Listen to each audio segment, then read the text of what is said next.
মই বিশ্বাস কৰোঁ কংগ্ৰেছৰ সাংসদ বা আন সকলৰ নিৰাশাৰ বিপৰীতে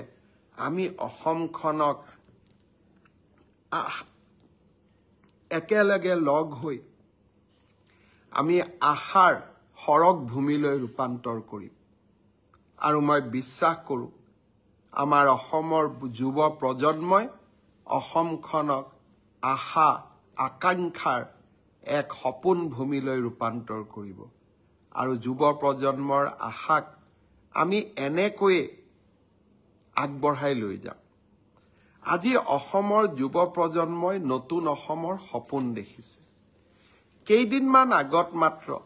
এডিআৰই পৰীক্ষা হৈ গৈছিলে ৰিজাল্ট দিব ফেব্ৰুৱাৰীৰ শেষ সপ্তাহত নহলে মাৰ্চৰ প্ৰথম সপ্তাহত শিক্ষক নিযুক্তিৰ প্ৰক্ৰিয়া চলি আছে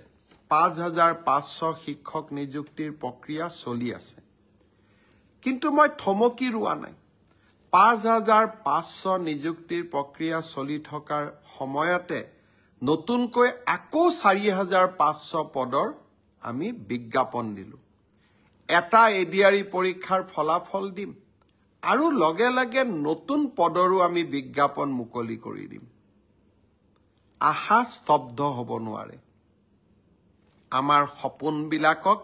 আমি পম খেদি থাকিম